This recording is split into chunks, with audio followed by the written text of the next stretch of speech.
معزز علماء کرام، مشائخین نظام،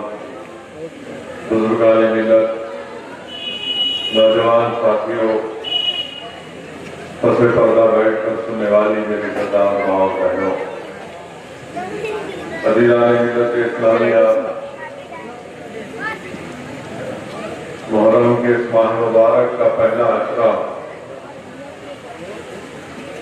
ہم کو اس بات کا درس دیتا ہے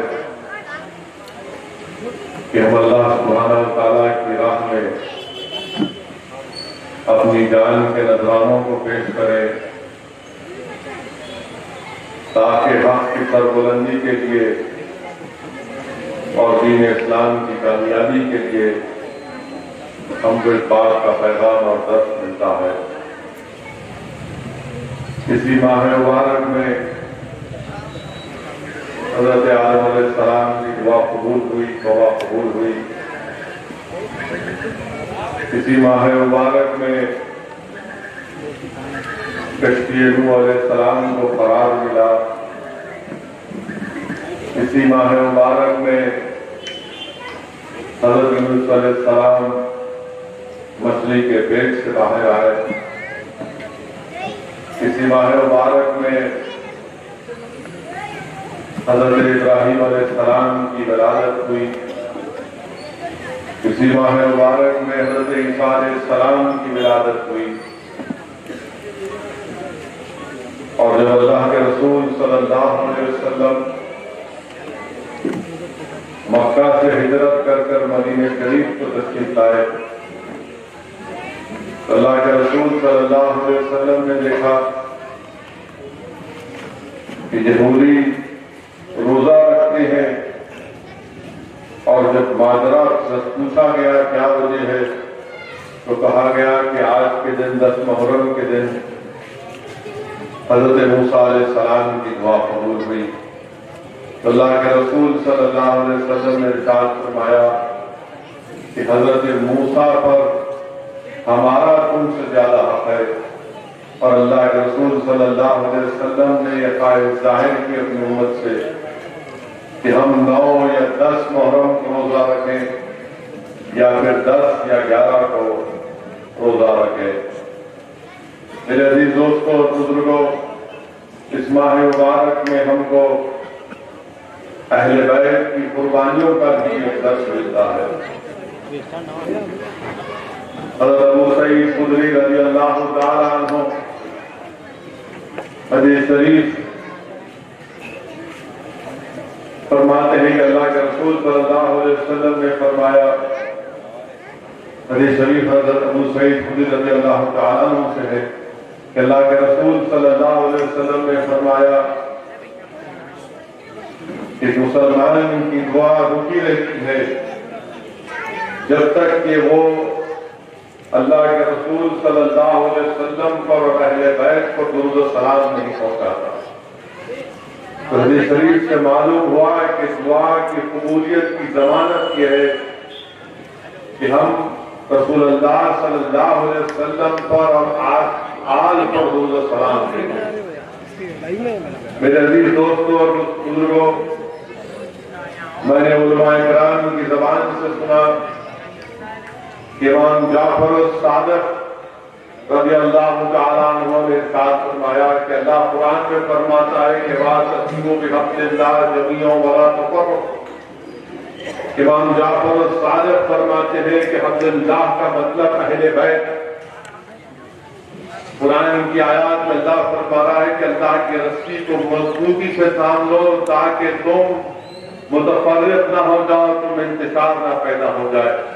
تو معلوم ہوا کہ جو اہل بیت کا دامن تھام لے گا وہ انتشار سے بچ جائے گا۔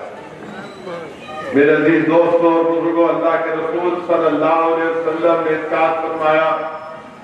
کہ میری آل کشتی نوح کی طرح ہے،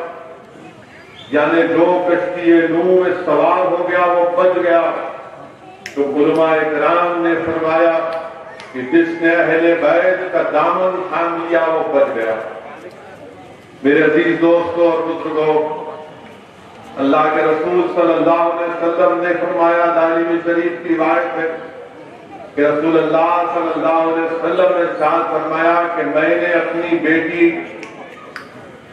حضرت فاطمہ کا نام فاطمہ اس لیے رکھا تاکہ وہ اور اس سے محبت کرنے والوں کو اللہ جہنم کی آگ سے بچائے گا۔ تو علماء کرام نے یہ فرمایا، یہ لکھا کہ رسول اللہ صلی اللہ علیہ وسلم کے نواسے شہزاد امام حسن اور حسین کو رحمت اللہ علیہ صلی اللہ علیہ وسلم نے جنت کے نوجوانوں کا سردار قرار دیا۔ تو معلوم ہوا کہ جنت کو اگر حاصل کرنا ہے تو ضروری ہے کہ شہزادی جنت سے اور جنت کے نوجوانوں کے شہزادوں سے محبت کرنا بہت ضروری۔ عزیز دوستوں اور بزرگوں، رسول اللہ صلی اللہ علیہ وسلم نے حدیث شریف میں آیا کہ ایک مرتبہ رحمت اللہ علیہ صلی اللہ علیہ وسلم امام حسن کا اور امام حسین کا ہاتھ پکڑ کر یہ فرما رہے ہیں کہ جو ان سے محبت کرے گا، جو ان کے والد اور والدہ یعنی حضرت علی شیر خدا امیر المومنین سے محبت کرے گا، جو بی بی فاطمہ سے محبت کرے گا، وہ جنت میں میرے ساتھ ہوگا۔ تو میرے عزیز دوستوں اور بزرگوں، تو معلوم ہوا کہ اہل بیت کی محبت، حضرت علی سے محبت، بی بی فاطمہ سے محبت، امام حسن اور حسین سے محبت اس بات کی گارنٹی ہے کہ رسول اللہ صلی اللہ علیہ وسلم ارشاد فرما رہے ہیں کہ وہ جنت میں میرے ساتھ ہوگا۔ تو علماء کرام نے لکھا کہ محبوب محب کا دیوانہ ہوتا ہے، محبوب محب کی اداؤں کو اپناتا ہے، اور اگر ہمارے دل میں اہل بیت کی محبت ہے تو یاد رکھو، علماء کرام نے فرمایا کہ جس کے دل میں حسین کی محبت ہے، جس کے دل میں امیر المومنین شیر خدا کی محبت ہے، جس کے دل میں بی بی فاطمہ کی محبت ہے، جس کے دل میں حضرت زینب کی محبت ہے، جس کے دل میں علی اکبر اور علی اصغر کی محبت ہے، جس کے دل میں امام جعفر الصادق اور امام زین العابدین کی محبت ہے، جس کے دل میں امام باقر کی محبت ہے، جس کے دل میں اہل بیت کی محبت ہے، تو محبت کا تقاضا یہ ہے، بلکہ یہ محبت اس بات کا مطالبہ کرتا ہے کہ ہم باطل طاقتوں سے، باطل نظریات سے سمجھوتا دور کی بات ہم ان سے مقابلہ کرتے رہے۔ میرے عزیز دوستوں اور بزرگوں، امام یوسف بن اسماعیل نبہانی رحمت اللہ علیہ اپنی کتاب برکات آل رسول میں لکھتے ہیں کہ ایمان کا تقاضا یہ ہے، رسول اللہ صلی اللہ علیہ وسلم فرما رہے ہیں کہ میری آل سے اور میرے اصحاب سے محبت یہ دین اسلام کی بنیاد ہے۔ اب ایمان کی بنیاد یہ حدیث شریف سے علماء کرام بتاتے ہیں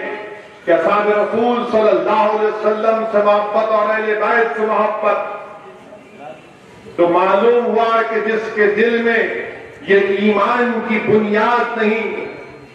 اگر کوئی عمارت ہم کھڑا کرتے ہیں اور اس میں اگر بنیاد نہیں ہوتی، مضبوط بنیاد نہیں ہوتی، تو ایمان ٹھہرتی نہیں۔ وہیں پر حدیث شریف آئی جو تفسیر کبیر اور تفسیر روح البیان میں لکھا گیا کہ جو آل محمد کی محبت پر مرا وہ شہید ہے، جو آل محمد کی محبت پر مرا وہ بخش دیا جائے گا، جو آل محمد کی محبت پر مرا ملک الموت اس کو توبہ کی خوشخبری دیں گے، جو آل محمد صلی اللہ علیہ وسلم کی محبت پر مرے گا وہ جنت میں ایسے داخل ہوگا جیسے کوئی دلہن اپنے نئے گھر میں داخل ہو۔ میرے عزیز دوستوں اور بزرگوں، اسی لیے ان جلسوں کا اہتمام کیا جاتا ہے کہ عالم اسلام اور مسلمانوں میں اہل بیت کی محبت کو اور مضبوط کیا جائے۔ میرے عزیز دوستوں اور بزرگوں، اسی لیے حدیث شریف میں آیا کہ اللہ کے رسول صلی اللہ علیہ وسلم نے فرمایا کہ حسین مجھ سے ہے اور میں حسین سے ہوں، جو اس سے محبت کرے گا اس نے مجھ سے محبت کی، جس نے اس سے بغض کیا اس نے مجھ سے بغض کیا۔ بلکہ حدیث شریف میں آیا کہ کہ اللہ کے رسول صلی اللہ علیہ وسلم نے فرمایا کہ جو آل محمد سے بغض کرے گا وہ حشر کے میدان میں اس کو ایسا لایا جائے گا کہ اس کے پیشانی پر لکھا ہوگا کہ یہ اللہ کی رحمت سے مایوس تھا۔ میرے عزیز دوستوں اور بزرگوں، یہ جلسہ شہادت امام حسین رضی اللہ تعالیٰ عنہ کے عنوان سے منعقد کیا جا رہا۔ میرے عزیز دوستوں، میرے بزرگوں، میری عزتدار ماں اور بہنوں، کربلا کا واقعہ کوئی ایک تاریخ میں وقتی واقعہ نہیں ہے، یہ قدرت کا قانون کہا کہ جب فرعون نے اور نمرود نے ظلم کیا، جبر کیا، تو اللہ سبحانہ و تعالیٰ نے حضرت ابراہیم علیہ السلام کو طاقت اور قوت کی۔ اللہ سبحانہ و تعالیٰ نے حضرت موسیٰ علیہ السلام کو عصائے موسیٰ کیا اور طاقت اور قوت کی۔ وہیں پر اللہ سبحانہ و تعالیٰ نے حضرت امام حسین کو شجاعت اور بہادری سے نوازا۔ میرے عزیز دوستوں اور بزرگوں، رسول اللہ صلی اللہ علیہ وسلم کی حدیث شریف ہے، اللہ کے رسول صلی اللہ علیہ وسلم نے ارشاد فرمایا کہ میں تمہارے درمیان میں دو چیزیں چھوڑے جا رہا ہوں، ایک قرآن اور دوسری میری آگ، یہ دونوں ایک ساتھ رہیں گے اور حوض کوثر تک دونوں ایک ساتھ رہیں گے۔ تو علماء کرام نے یہ سمجھایا کہ صبح قیامت تک اللہ کا کلام قرآن کریم انسانیت کی ہدایت اور ان کی گائیڈنس کرتی رہے گی، اور وہیں پر رسول اللہ صلی اللہ علیہ وسلم کی آل حضرت علی، حضرت بی بی فاطمہ، امام حسن اور حسین، یہ رسول اللہ صلی اللہ علیہ وسلم کی زندگی کا ایک عملی نمونہ ہے۔ میرے عزیز دوستوں اور بزرگوں، حدیث شریف میں آیا کہ اللہ کے رسول صلی اللہ علیہ وسلم جب امام حسین کا ذکر کرتے تو آقا دو عالم صلی اللہ علیہ وسلم کی آنکھوں سے آنسو نکل جاتے اور آپ فرماتے کہ میرا بیٹا حسین شہید ہوگا۔ اب آپ علماء کرام نے یہ بھی کہا لکھا کہ حدیث شریف ہے کہ اللہ کے رسول صلی اللہ علیہ وسلم جب مسجد نبوی جا رہے تھے تو بی بی فاطمہ کے حجرے کے سامنے سے آپ کو آواز آئی کہ امام حسین کے رونے کی آواز آئی، تو اللہ کے رسول صلی اللہ علیہ وسلم نے شہزادی جنت سے پوچھا کہ کیوں رو رہے حسین؟ تو بی بی فاطمہ نے فرمایا کہ میں نے امام حسین کو ڈانٹا۔ تو رسول اللہ صلی اللہ علیہ وسلم نے ارشاد فرمایا کہ کیا تم کو نہیں معلوم کہ اس کے رونے سے مجھے تکلیف ہوتی؟ اللہ کے رسول صلی اللہ علیہ وسلم نے فرمایا کہ امام حسین کے رونے سے مجھے تکلیف پہنچتی ہے۔